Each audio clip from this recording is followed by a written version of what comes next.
Guys, after ng trabaho dyan sa labas, ito ngayon sa lot natin. Welcome back sa ating video. Pagod. Pero kinakaya naman kahit pa. Ang ating pag-iibon ito, sadyang kailangan natin silang puntahan every time. Na may maganda tayong oras. Siyempre, kailangan natin sila nakikita lagi. Ang mga ibon natin, hindi ako natuloy mag-toss ngayon. Kasi may inuna pa akong mga bagay-bagay na para sa ating grind. Inuna ko muna yun. Anyway, itong ating patuka ang high action.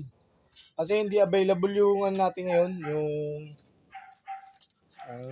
patuka na pinagkakatiwalaan natin, yung 4 plus.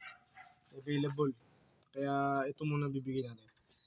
Ang ating ibon, kanina inalpasan ko, 5 lang nagpakita sa akin eh. Kasi nandun sila, nawiwili sila doon sa taas. Yan o. Wili sila doon. Na nagkataon naman na habang sila nawiwili doon, nagpe-pairing na rin sila roon sa taas. Nakita ko. Ito ang ating project, susunod. Makikita nyo na lang. Ito, itong pader. May maganda akong naiisip dyan. At the same time, kailangan natin ng hanap buhay. Hindi natin nalilimutan yun. Ito ang aking routine, araw-araw. Elephant ear, malaki na. Yung tinanim ko rito sa gilid.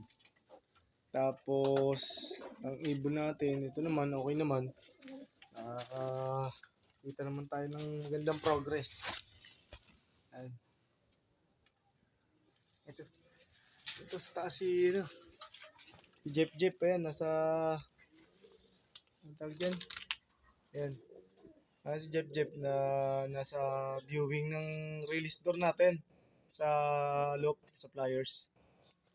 Nagpapakita rin, ayan. Umangat si Hapon. Shoutout sa'yo, paring Hapon Marquez. Andito yung ibon mo. Yung gift bird mo sa akin. Wala pa siyang love life. Kasi nga, pihikan. Anyway, ang ating mga kaibigan, silang tumulong kay Daddy Tutan para makarecover sa mga nawala nating ibon, namatay. Especially ditong darating na karera sa Tacloban 2024. Kaya, okay. Hindi. Itong ating pag-ibon talagang ganito. Kailangan natin sila laging bisitahin. May maganda na akong mga nakikita mga susunod na materyales. Mga hingi, kahoy na pinaglumaan, mga steel matting ng magbobote. Okay na yun, patok na yun. Tapos nakadali pa tayo ng liso. May liso ako. Ayan. Susunod, may maganda yung mangyayari. Ang ating mga ibon, ganyan. I'll be back. Ito guys, ang couple natin, si Choco Stick at si Red.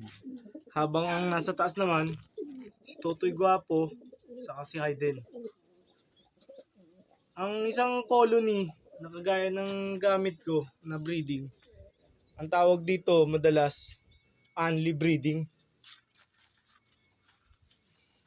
Pero sa atin bilang isang fancier, kailangan din natin i-separate yung mga kailangan nating pyesa. At saka hindi naman masama na mag-keep tayo ng mga ibon na hindi natin gagamitin.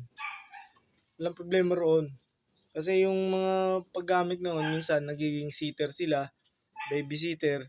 Ayan guys, shoutout sa iyo Idol, Master TDB, Tommy De Vera. Pagka emergency, nilalagyan ko ng bigas yung ating mga patuka pag kulang ako.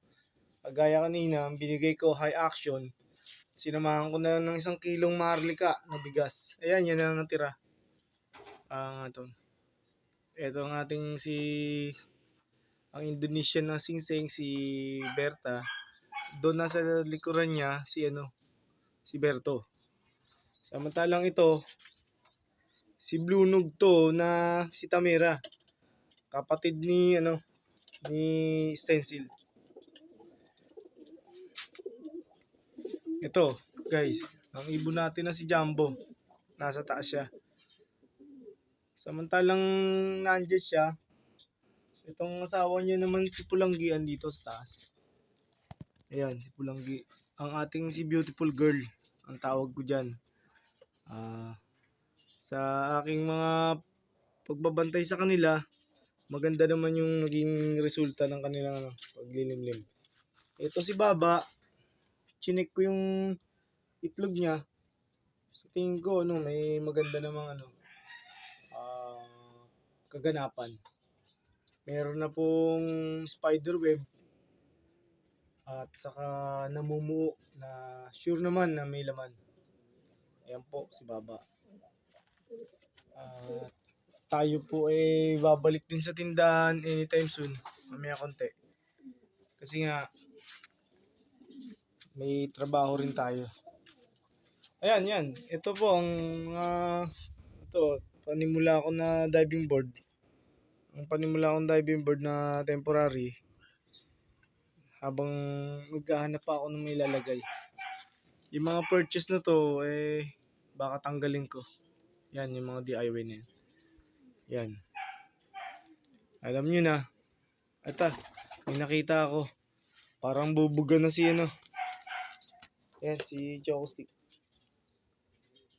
Hindi ko siya nahawakan madalas pero tingin ko bubuga na to. Kasi hinahabol na siya ni Red eh. Ayaw na siya pagalain. Sa ating pagtingin naman sa kanila, normal day. Another normal scenario, pagtaas kumain. Ayan. Pahinga, kamot. Ayan. Ang ating pag-iibon. Ito yung nilagay kong paliguan sa kanila na kulay green. 3 naligo. Itong pumasok na si anak ni Cute. Ito namang si Indonesian na singsing, si Berta. Mukhang kailangan niya na sigurong magpalit ako ng nest. Papalitan natin yung nest sa pagkakataon na madumi na, tapos nagamit na ng pisa. Pero yung nililimliman ni na ibon, si Red Stencil, hindi po anak ni Berta yon, saka ni Berto. Ang original na parents po nila ay si Luis at si Milo. At napakaganda po nung nilabas na kulay, guys. Red na stencil. Sana magtuloy-tuloy yung balayibo. Okay lang kahit mag-red checkered siya, okay lang. Basta lumaki siyang healthy kasi dala-dala niya yung singsing natin na si Apple Meron pa tayo na naman ng 3 pirasong hinahabol pa. Na sana yung makapisa pa. Di ko alam kung anong senaryo susunod. Kasi nga, ang sama talaga ng panahon, guys. Itong oras na to, mainit. Siguro mga 2 hours after, uulan. Kaya po hindi maganda yung health nila.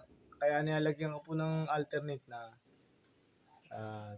yung pure tubig, nutri tubig, tapos itong Baxidil, antibiotic, tapos tubig. The other day, electrolytes para naman sa multivitamins nila sa katawan. Tapos antibodies yun. Tapos ditong siguro by tomorrow magpa-flashing tayo. Tapos 2 days after tos. Ganun. Kasi parang nakikita ko nasa 7 bitaw na lang po ang tapos na ang karera ng CFL. Batay rin po sa hindi ko rin po sure pero hindi po ako kasali. Wala po tayo panlaro doon. Kaya ganyan. Tamang ganito lang muna tayo. Patuka, kausap sa kanila, checking updates, ganun lang. Sa ngayon, kasi pinag-aandaan din naman natin yung darating na South. Kaya Okay. Ah, medyo malakas po hangin today. Ayan po. Medyo humahampas po yung mga dahon. Ibig sabihin malakas po hangin. Eh, ayan. Ayan guys, oh, ang lakas po ng hangin. Liparan yung mga ibon guys. Pagka malakas ang hangin dito sa amin, liparan mga ibon. Pero pagka sa Bicol naman, wag lang lilindol. Lalo doon sa bayan ng tatay ko, sa Ginubatan. Kapag lumindol, nag-aaway po yung mga magkakapitbahay. Kasi lumilipat po yung lote. Lumilipat po pati mga puno. Lumilipat sa lakas ng lindol sa Ginubatan. Katabi po sila ng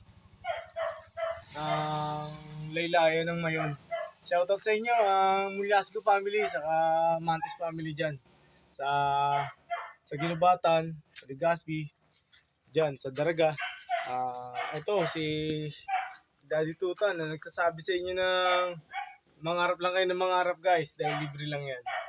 Ang ating ibon, hinayaan ko muna manahimik doon sa taas kasi oras din nila para hindi sila gambalain. Yung iba kasi doon nagpe-pairing na. Ito, guys. Thank you so much. God bless you all.